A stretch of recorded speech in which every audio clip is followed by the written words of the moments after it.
लातूरमध्ये सीबीआय पथकाकडून मोठेगावकरच्या क्लासेसमध्ये 3 तास चौकशी, कागदपत्रांचा काही डेटा तपासण्यासाठी ताब्यात। रात्री उशिरा सीबीआयचं पथक कागदपत्रांचा डेटा घेऊन दिल्लीकडे। नेटचे प्रश्न फोडताना मनीषा मांढरेंकडून मोठी खबरदारी, मांढरे सर्व प्रश्न तोंडपाठ ठेवत असल्यामुळे तपासात तांत्रिक अडचणी, सूत्रांची माहिती लिखित आणि डिजिटल साहित्य शोधण्याचं तपासात आव्हान। विदर्भातील 4 जिल्ह्यांना उष्णतेचा ऑरेंज अलर्ट, अकोला, अमरावती, यवतमाळ आणि वर्धा जिल्ह्यांसाठी 21 मे पर्यंत उष्णतेच्या तीव्र लाटेचा इशारा। वर्ध्यात काल 46.5 अंश सेल्सिअस सर्वाधिक तापमानाची नोंद।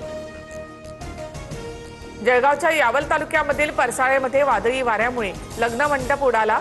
सुदैवाने घटनेमध्ये कोणालाही दुखापत नाही, मात्र वादळामुळे मंडपाचं मोठं नुकसान। मोदींनी नॉर्वे दौऱ्यामध्ये पत्रकाराचा प्रश्न टाळल्याचा आरोप, तडजोड केलेल्या पंतप्रधानांना प्रश्नापासून पळ काढताना जगानं पाहिलं। राहुल गांधींची टीका, तर कुठल्या तरी एनजीओचे अहवाल वाचून भारतावर प्रश्न उपस्थित, परराष्ट्र सचिवांचं स्पष्टीकरण। धोकादायक कुत्र्यांना मृत्यूचं इंजेक्शन द्या, लोकांची सुरक्षा महत्त्वाची असल्याची सुप्रीम कोर्टाची टिप्पणी, निर्देश न पाळणाऱ्या अधिकाऱ्यावर अवमानतेचा खटला दाखल होणार।